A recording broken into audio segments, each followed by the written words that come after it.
I thought you weren't going to be here. I wasn't supposed to, but they've never done a challenge before. Okay, well, hey, we're happy to see you. How's that? That is a multifaceted job. Multiple pizza thingy things. Professional. Look at that.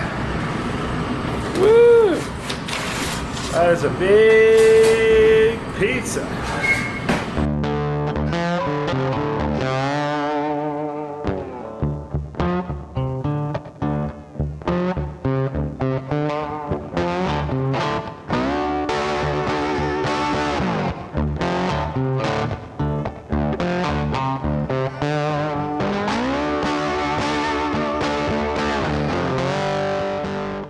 Hey everyone, Joel Hansen here in Meridian, Idaho with my good friend Mr. Scott Eats. Guys, we're outside Garbonzo'S Pizza here to do the Giant Team Pizza Challenge. So I'm not gonna lie, I already did a challenge today. I am incredibly full. But it's a Team Pizza Challenge. Scott needed a partner. Here I am. Wouldn't leave you hanging. Thanks, brother. And guys, guess what? We actually have never done a Team Pizza Challenge together, like just the two of us, even though we have been doing challenges for about 4 years. Yeah, it's almost. Man, that's crazy that things been that long. Oh. Makes me feel old. Tell me about it. Yeah, anyway, guys, so for this challenge, it's a 28-inch pizza, 2 toppings, $75, free if you complete in 60. And I heard there's approximately 100 failures, which is insane. It's only been about 2 winners in like 10 years. So like 2 winners in 10 years, over 100 failures. Dude, that's nuts. Yeah. I've heard it's a very large pizza. So we'll get you the exact details. Head in, has fun. Ready to eat? Yeah, let's do it. Let's do it, guys. Idaho. Let's go. They arrived. All right, everybody, so here we are with the massive pizza, the Garbonzo'S Giant Pizza Challenge. Over 100 failures. Only 2 winning teams, which is nuts. So giant pizza. My half went with ham and green peppers. Scott went with ham pineapple. A little controversial. Let me know what you think of ham and pineapple down below. Honestly, I don't mind it. Yeah. It's not my favorite. It's your favorite. But I don't mind. It ain't that bad, guys. But I grew up with it. hey, some people call it sacrilegious, though. But at that's pretty much it. So 60 minutes, $75. Scott, ready? Absolutely. So that's gonna start here just momentarily. Scott, you ready? Ready. I am ready. The restaurant is ready. Anyway, how we get started? Maybe a count of 5, 4, 3, 2, 1. Let us eat. Big old pizza. Cheers. Cheers, Scott.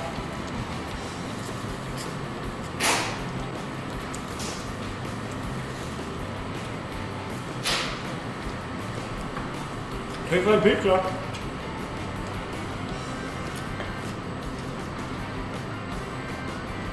I got some sausage dip in it.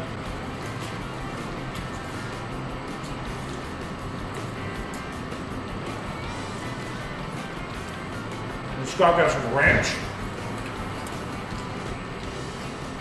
Let me know if you like to dip your pizza in anything. Too nice sound. Down below. Like it? Yeah. Hey everyone, welcome to this video where today we're here taking on the very well-known Garbonzo'S Pizza Challenge in the Boise, Idaho area.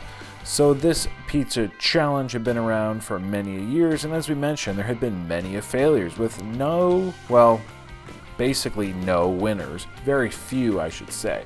So here my good friend Scott and I were taking on this big old beast of a challenge.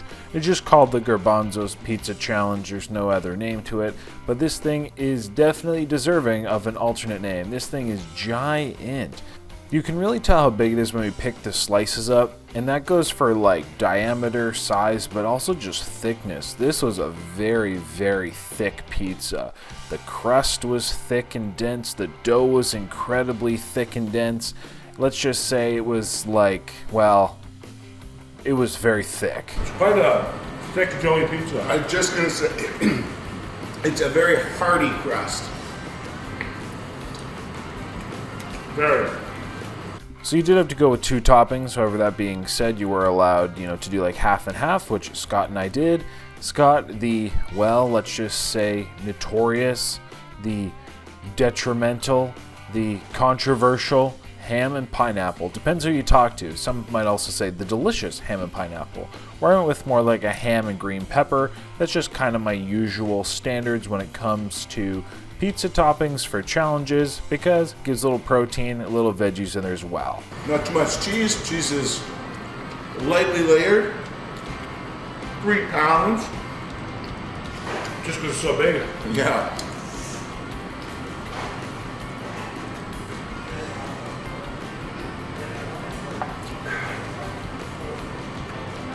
But I do like a Diet Pepsi or Diet Coke. This is Diet Pepsi in my meal. Let me know what you like with your pizza down below. Something like beer, soda, water.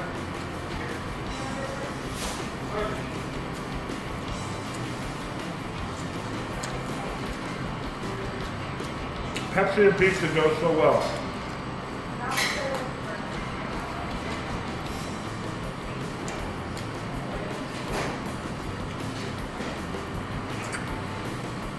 That's a nice ranch too. Creamy, tangy.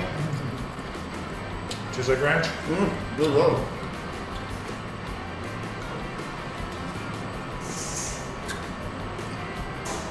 Oddly enough. Yeah, it's like believe it or not, man. When it comes to picking toppings for pizza challenges, personally, I would recommend avoiding things like ground beef. Pepperoni can be pretty hit or miss. Like certain sausage can be pretty hit or miss. Basically, I would try to avoid any of the meats which are just full of fat. And then as they melt, it's just gonna soak everything and make it like heavier and greasier and like, I don't mean physically heavier, but like mouthfeel heavier than it probably needs to be compared to something that's lean. All right, buddy, we're roughly 4-ish minutes in, I think. Going good?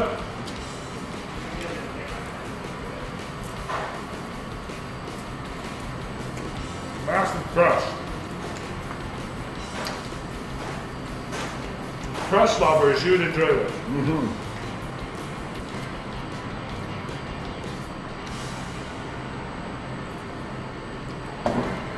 I liked a little bit of a kind of a medium-sized crust, a little softer. This one's more hearty, more dense. Made it real thin. I was like New York style. Then you fold it. But at the same time, those toppings can be quite delicious, and I will say, like, normally bacon is one of my favorite toppings on pizza. I just rarely would ever put it onto a pizza challenge. I do the odd time, but like I said, it's definitely a little greasier, a little heavier, and definitely not calorie free. This does not fold. I do have to give a shout out to the staff here. They were very, very friendly. Sauce boss, right there, sauce boss. All the sauce, guys. All me some sauce. And I was definitely very thankful that Scott needed a partner for this challenge. It was a great excuse to get this challenge done, get another win in the beautiful state of Idaho. And yeah, it was like a very well-known challenge in the area. Basically halfway done. Joel, how you feeling? I'm full now. Wow. I ain't lying. Like I said, I already ate today. But I made a good challenge. But glad to be with you. Doing our first real team pizza together. Which is shocking. Because we've done challenges for like 4 years together.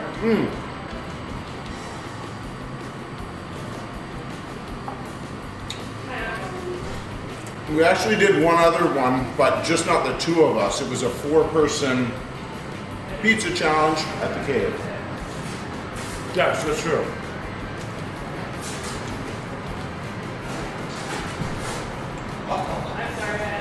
Did you eat that whole thing?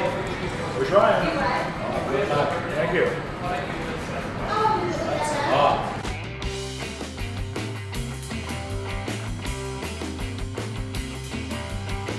About 7 minutes and 45 seconds in. Got 52 1/4 minutes left. Better keep it up.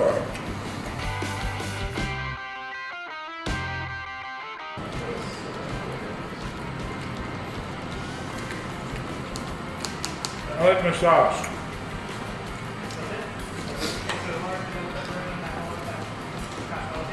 Ooh.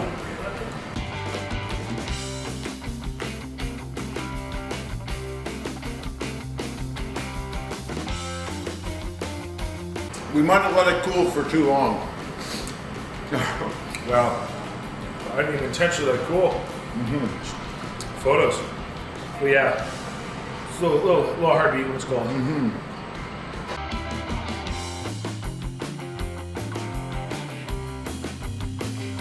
Coming on in roughly 10 minutes, guys. A lot of food. Oh, a lot of food. You're awesome. Do you mind if I take a picture? Absolutely. Come on in.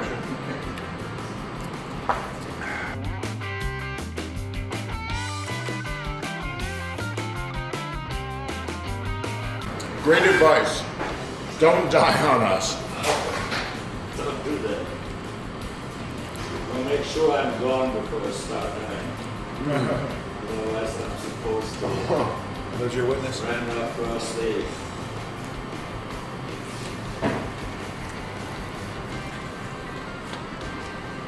So you don't care about our health, No, no. just that you don't see Not it. at all. You are stupid doing that. Oh, thank you. Yeah, You look good compliment.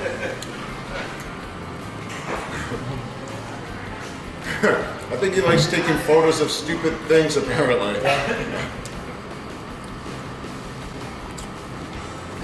All right, guys. Here we go.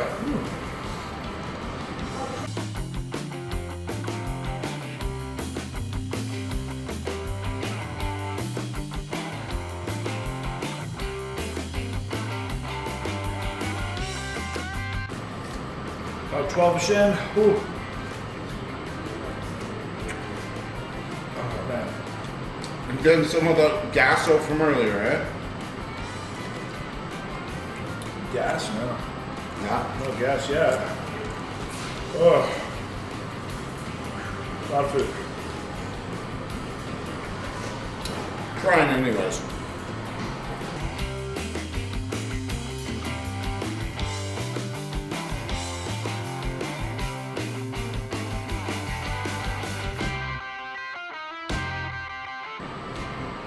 Good thing I have tomorrow off.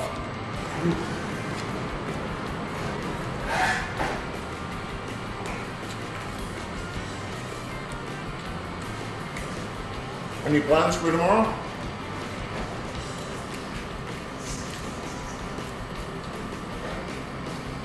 Do nothing. Then catch a plane.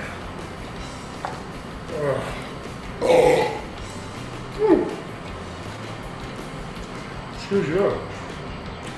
Excuse me. Thank you. I had to catch my breath there after that one.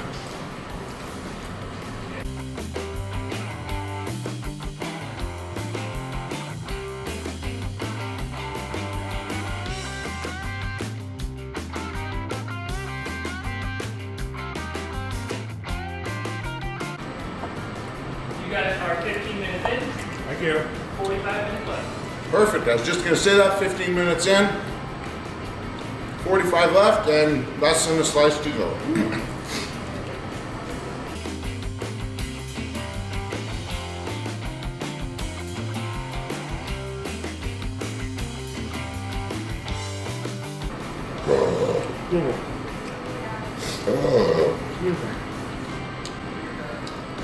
Ooh.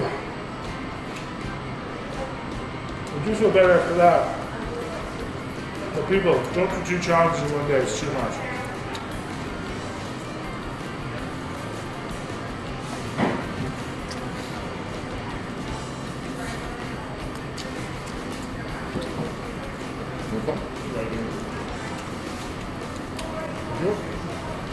Don't even do one challenge in a day. Yeah. Don't do anything to do.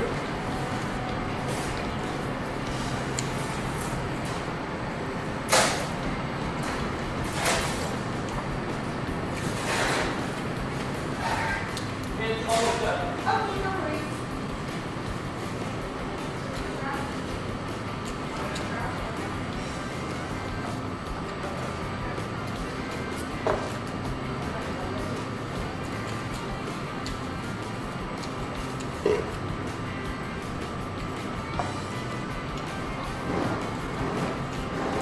I know the guy who said we were stupid for doing this is still hanging around. So. This is 586. Let me cancel the ambulance. Say, survive pizza.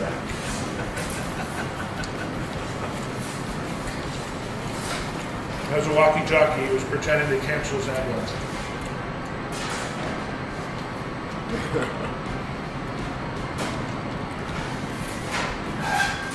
What is that for? Done. All right, so we've got about 17 and a half minutes. Completed Garbonzo'S giant pizza, 28-inch pizza. Excuse me, Joel, how you feeling? I'm very full. Yeah, Very full. no doubt. But, like I said, I'm glad to be able to do this pizza challenge with you. Thank you, brother. First one together. And he needed a partner. Here I am. So There we glad go. to do it that way. Perfect. Thank It's you. an absolute pleasure as always. Scott's a great guy, guys. If you're not familiar, great eater. Woo, glad to be able to join him today. That was a big pizza. It was definitely a little tougher to eat than anticipated. Very hearty. Hearty. I use your word. Very hearty, very doughy. But yeah, that's a big one. I see why only 2 teams or whatever have beaten Two out that. of about 100. Out of like 100 attempts Yeah. over 5, 8, 10 years, Yeah. whatever it was. So that's a lot. But yeah, guys, so we do get pizza free, which is cool. And I don't know, I don't really have any other words. So $7 pizza free. Yeah, it was a lot of pizza. Yeah. I am gonna friggin' nap, I'll tell you that much.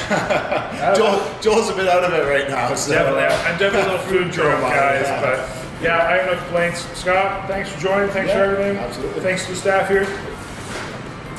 They have been very friendly, very accommodating. And Boise, in the Yeah, area. that's right. I guess technically Meridian. Yeah. For you guys who are so specific. But thank you guys. Idaho's been awesome. Of course, the next time's a happy note, you're happy eating. That's about it. So for me, I'm gonna say, have a good day.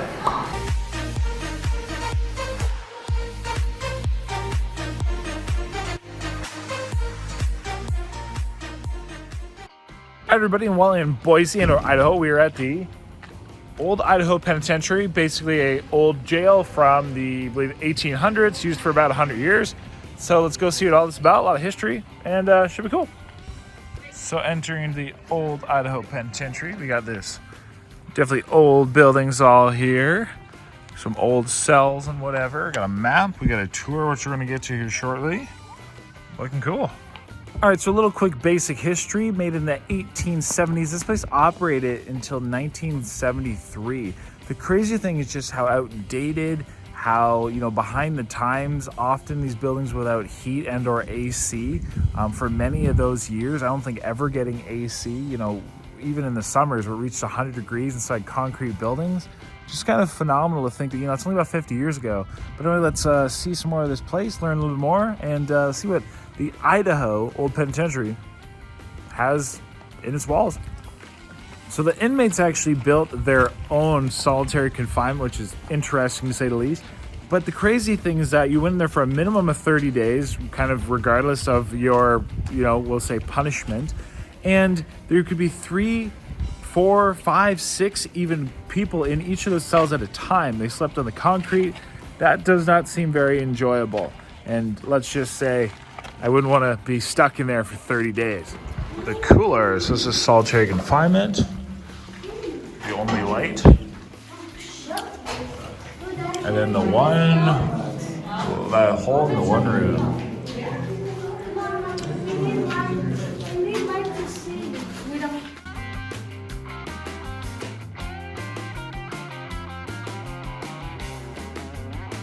And then the next cells, which you just saw, were the next solitary confinements, which the longest somebody stayed in there was 18 months. 18 months.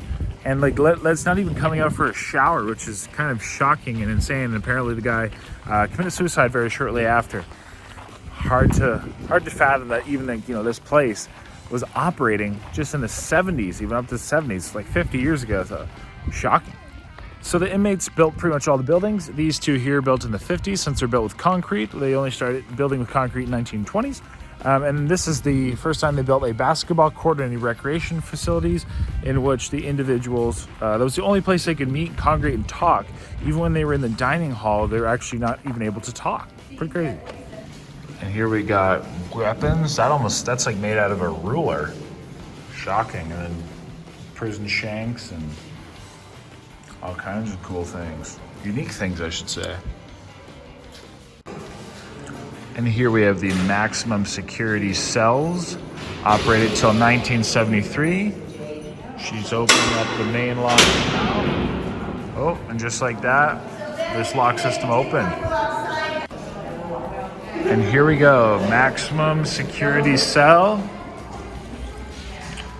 Not very large, not very comfortable, but there you go. This is what you'd see. And it's crazy to think that they either spent, well, at least 23 hours in there all day, and then they could have the option of potentially exercise or potentially shower right there, which is not like a very public shower, one at a time, never any contact. You're in maximum security. Crazy. And what else is pretty amazing is even though they closed this down in 1973 and they moved obviously to a more modern kind of, well, say prison site in Boise, 4 inmates that were here are still over there serving life sentences for murder. So like over 50 some years are still in jail. So guys, listen to the laws. Here are the death row cells with the last hanging happening in 1957. They used to be public. This is the gentleman who's hung. But the last one they did in here in the gallows in private. And that is where... So we hired the executioner that was working at, comes over to the lever, looks in this room here. This is the room we'll go into next. The warden, some of the guards, the police that worked the case were sitting in there. Cora's parents lived in Boise. They asked them if they would like to attend, and they said no thank you. So the warden gives a signal, the executioner pushes the lever, the floor retracts, and Razor drops into the drop room. So we will go down the stairs. And here they actually have pictures of the old gallows outside and all the inmates which were executed here on site. And here is kind of a recreation of what a standard cell would look like. So not maximum security or anything, just kind of standard cell. Here's a bit of a daily routine, lights on, breakfast. So mush, I guess, is just leftover whatever they worked through the day, and then lights out, which I guess, interestingly enough, this is again in the later dates. Sounds like they had a lot more work and hard labor in the earlier days of the prison. And here we have some of the older cells, even with a honeypot area. So when they'd use the bathroom, because there's no toilets, they'd go in a bucket and then put it behind that little closed door. But yeah, the only heat they had in here was those 2 heaters, that one and one over there, which is not there anymore, for all these cells. So it's definitely cold. So literally this was just a beautiful piece of architecture, way before its time. The 6 basement rooms, they are not jank dark basements, they are what we call daylight basements. Obviously all damaged. Of the rooms have a door and And then the original dining hall and the chapel was burned in 1973 with the riots. Those were the last riots they had here. But yeah, apparently it's pretty good, but then they had to wait almost a year until the new prison was built to actually get over there, so they went almost a year without a dining hall. Doesn't sound that great. And here's some race and origin demographics about the 13,000 inmates that were incarcerated. So vast majority American and vast majority white or Caucasian. And then here's an actual further breakdown. It's pretty unique. All right, everybody, the time has come. Not for me to shave my head, for you to subscribe. So click my face right here, subscribe, click one of these 2 videos I picked just for you. And exciting news, we also have a new channel. So if you want to watch challenges, raw, uncut, so you get to hear what the audience says, hear my real thoughts, opinions, noises, etc., link down below, Joel Hansen Raw. So check that out. Appreciate y'all. Until next time, well, I'll see you in a minute. Click on these videos.